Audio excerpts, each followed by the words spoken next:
Good morning, chemistry students. My name is Mr. Adam. This is chemistry. Today is the 18th of May. It is a Monday. It is day 3 in our rotation.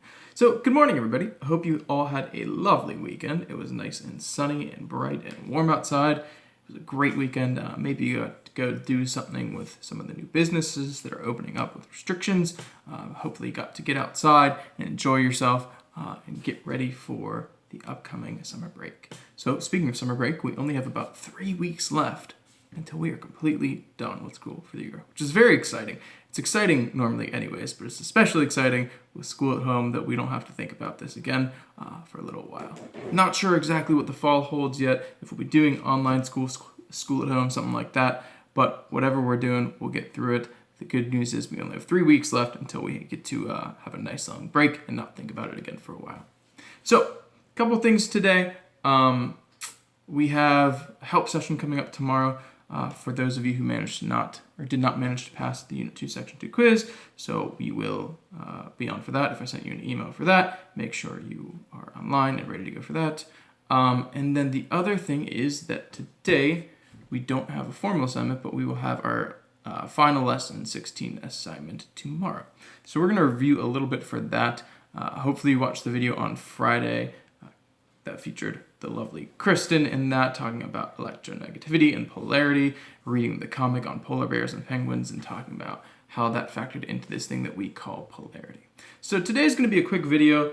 It shouldn't take too long, shouldn't cover too much in detail, because I think Friday's video talks about a little bit more about how electronegativity and polarity are related. But today I just want to take a little bit of time to review a couple definitions, what electronegativity and polarity actually are, not in terms of polar bears and penguins, but in terms of atoms, talk about what they are, what they mean, and what we're looking for when we look at these definitions.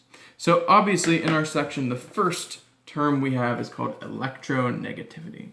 And in your notes, you'll get a very formal definition for that. But quite simply, electronegativity is just how much an atom pulls electrons toward itself. It's formally defined as the capacity of an atom to attract bonding electrons or something like that. But really, it's how much it is pulling electrons, right? Some atoms like to pull electrons. They really want electrons, so they're going to pull electrons toward themselves. And other atoms aren't as strong. They're not pulling electrons toward themselves as much. So if you have to think about it in terms of, personifying an electron or personifying an atom and talking about it having a human quality, it's how strong, right? It's how strong an atom is. Is it pulling electrons towards it really hard with great strength, or is it kind of weak and letting the electrons go? So if you have a really strong atom and a really weak atom, that's when you're going to see this concept of polarity, right? When you have a big difference in electronegativity, one is going to be stronger than the other, and the one is going to win and pull all the electrons towards it.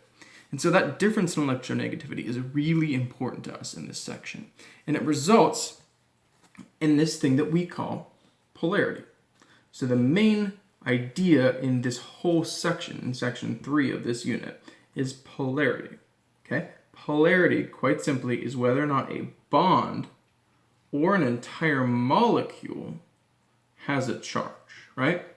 So you can have a polar bond or you can have a polar molecule. And yes, you have to have a polar bond to have a polar molecule, but a non-polar molecule can have polar bonds. A little bit confusing, but we'll work through it. So a bond can be polar if you have two atoms that are not equal in strength.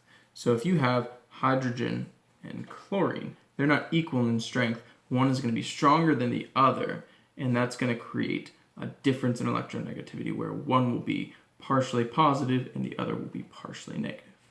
Now, if you have an entire molecule of HCl, if that's your entire molecule, that would be a polar molecule. It would exhibit polarity because, again, that bond would be polar. Okay? When talking about polarity, two very important symbols to keep track of.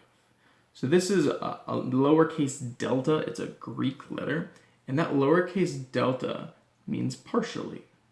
So partially meaning it's not fully positive or fully negative like an ion, right? An ion was an atom with a charge like Na plus or Cl minus, right? That had a full +1 or a full -1 charge. In this case, you still have a molecule that's stuck together.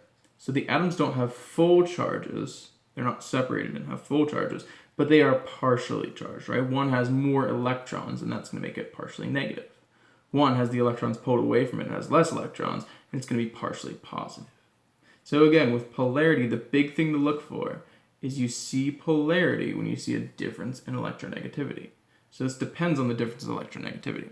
If your electronegativity for your atoms is exactly the same, right? If you have two of the same atoms, there's no difference. So they're equally strong, they're both getting the electrons.